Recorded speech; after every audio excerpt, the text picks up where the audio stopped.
since the end of World War II and the rise of the United States, especially since the end of the Cold War and the rise of the United States as the monolithic single world superpower, all of the world is our enemy.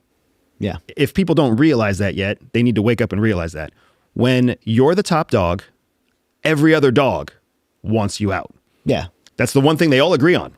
That's human nature, by the way. You go to elementary school with wrestling team, even your own team, like there's wrestle-offs. Like you want that seat. You want that top seat on the wrestling team. And at any moment, somebody else on the team could say, I want to wrestle for the spot. And if you're the top guy, everyone's coming at, which makes a great wrestling team great, because everyone knows that at any moment their spot can be competed for. Right. And they're still a team. They're still a team, yeah. So essentially, that's what we should be doing internally. That's what we should be doing with politics. Make sure that only the best get an opportunity to compete for the best seat. That's not what we have with Kamala Harris, but that's all right. We'll talk about that some other time. But my point there is, in the United States is the top dog.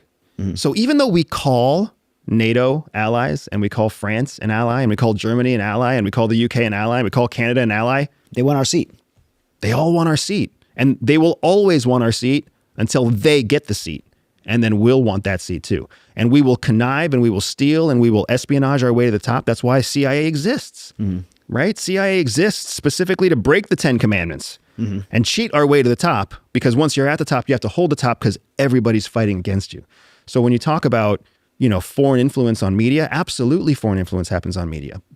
It's state run, but it's also commercially run. It's also independently run. There's constant attacks, and social media just made it worse, right? Back before social media, when you and I grew up and mom and dad still just read the newspaper and watched the news at 5 p.m., remember those days?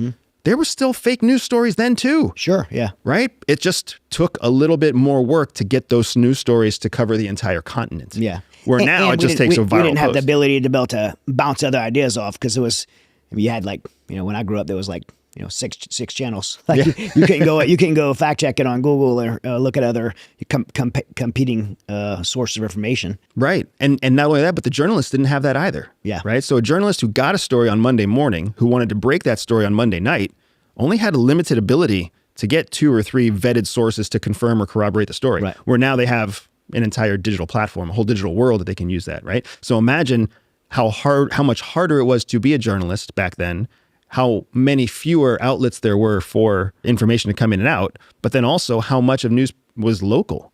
It was the local rag, it was the local paper, it was local whatever. I mean, that's a fertile ground. So when we look at our social media feeds now, when we look at the websites that are news accumulators, right? When we look at those now, you don't know where those news sources are coming from. You can click on the news app on your phone, and you're going to see more news sources you've never heard of than news sources you have heard of. How do you know who to trust?